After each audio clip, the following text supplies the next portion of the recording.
6 p.m., May 10th. The storm hits, not gradually, not with warning, just hits. One moment, the mountain is visible, clear, climbers can see the route. The next moment, nothing, white, visibility zero. Wind screaming, snow horizontal, temperature plummeting.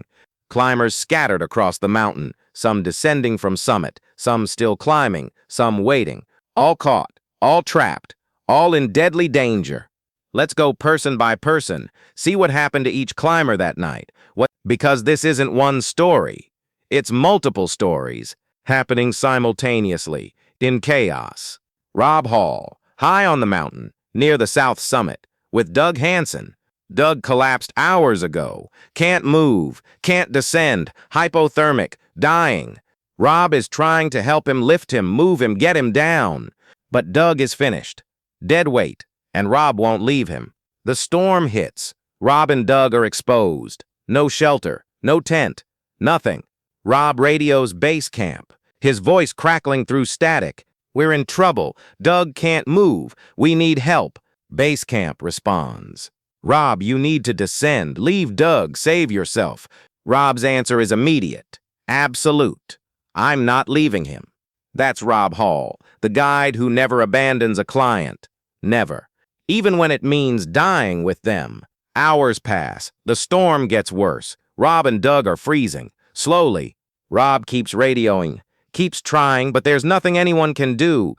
Nobody can climb up in this storm. Nobody can rescue them. Rob and Doug are alone, at 8,700 meters, in -40, in 100-kilometer winds. They're going to die. Both of them. Rob knows this.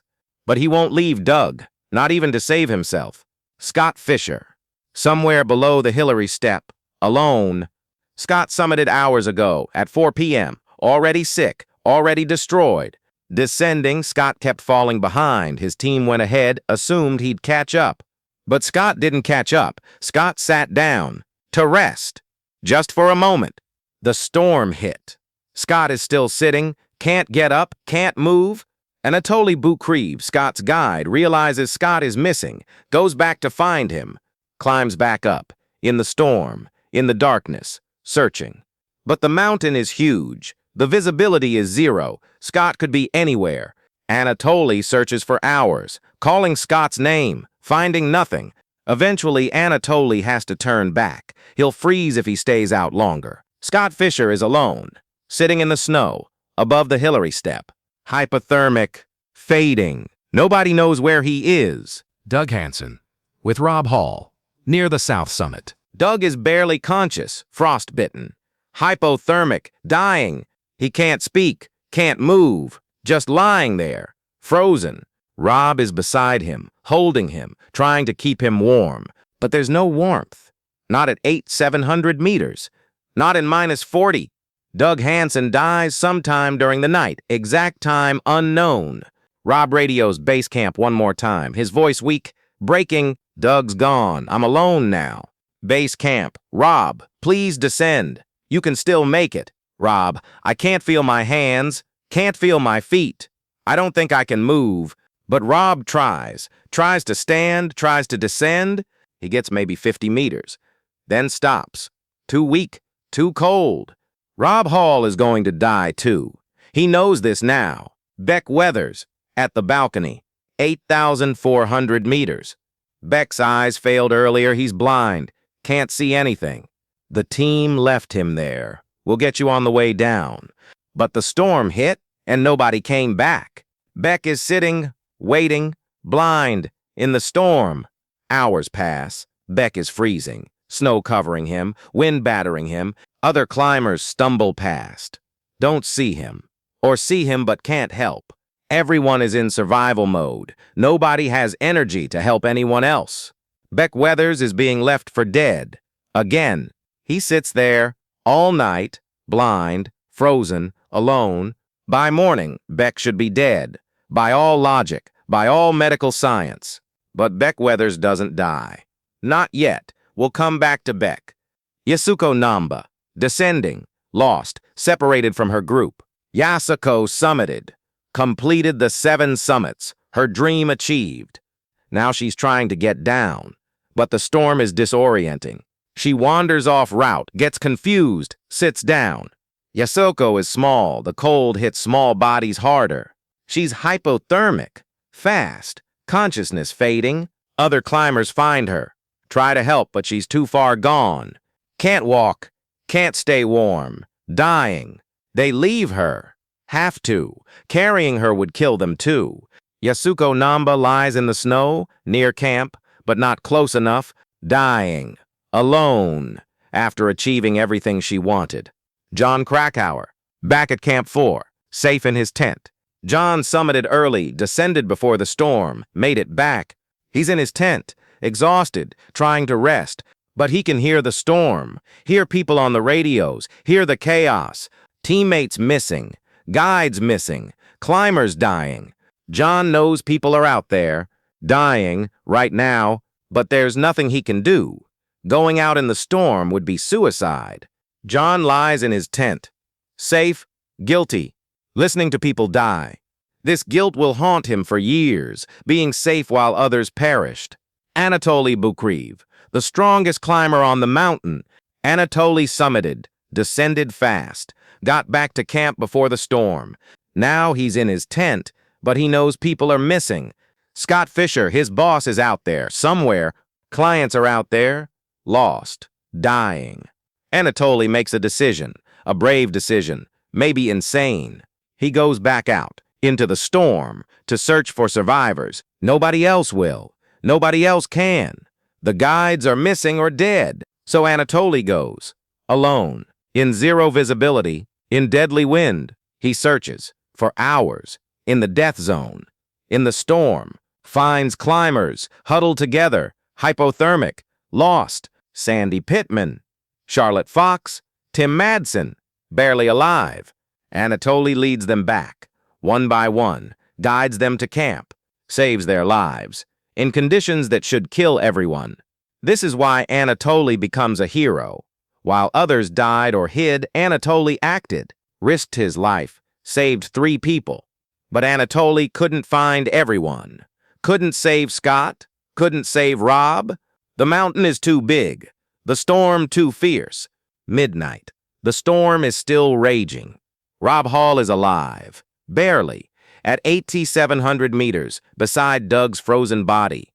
Rob radios base camp one more time. Base camp patches through a call to New Zealand. To Rob's wife, Jan Arnold. Jan is 7 months pregnant. Their first child. A girl. Jan gets on the radio. Rob? Rob, can you hear me?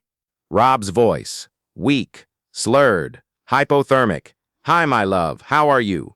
Jan is crying, trying to stay strong. Rob, you need to descend, please, for me, for our baby. Rob, I know, I'll try. I promise I'll try. But both of them know. Rob is dying, he can't descend, can't save himself. This is the last conversation. Husband and wife, saying goodbye. Rob, don't worry too much, I love you. Sleep well, my sweetheart. Those are Rob Hall's last words to his wife, his unborn daughter. By morning, Rob Hall is dead, frozen, still sitting, near Doug's body. Somewhere on the mountain, Scott Fischer is dying too, alone, sitting in the snow, nobody near him, nobody helping. Scott's body is found the next day, above the Hillary step, sitting upright, like he fell asleep, peaceful, dead. Beck Weathers is found too, at the balcony, covered in snow, frozen solid, face black with frostbite. Climbers check him. No pulse, no breathing, no life signs. Beck's dead, leave him. They walk away, focus on the living. But Beck Weathers isn't dead. Not quite. Not yet. Hours later, impossibly, Beck opens his eyes, sits up, blind, frozen, but alive. Beck stands, starts walking toward camp, alone, by instinct, stumbles into Camp 4 at dawn, like a ghost. Climbers scream, "Beck, you're alive?" Nobody can believe it. Beck was left for dead, twice.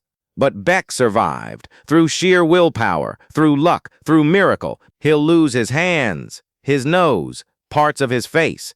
But he'll live, he'll go home, he'll see his family. Beck weathers, the man who refused to die. Yasuko Namba is not so lucky.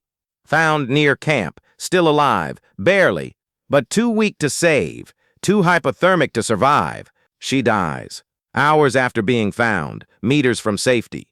Yasuko Namba, age 47, completed the 7 summits, died on the last descent. By dawn, May 11, the storm is clearing. The sun rises, the mountain is visible again, but 8 people are dead or dying. Rob Hall, dead, at the South Summit. Doug Hansen, dead, beside Rob. Scott Fischer, dead, above the Hillary Step. Yasuko Namba, dead, near camp. Andy Harris, Rob's guide, vanished, presumed dead. And 3 others, Sherpas and climbers, gone. 8 lives, 1 storm, 1 night, the deadliest night in Everest history. And it was all preventable, all predictable. They summited late, broke the rules, ignored warnings. The storm was forecasted, weather patterns showed it coming, but climbers pushed for the summit, ignored the signs, and the mountain punished them. This is Into Thin Air, Part 7, The Storm. The night when everything went wrong, when the mountain took everything, when heroes died, when survivors lived with guilt, when Everest reminded everyone, mountains don't care about your dreams, your ambitions, your rules. Mountains only care about reality. And on May 10, 1996, reality was, turn back or die. Most didn't turn back, and the storm took them.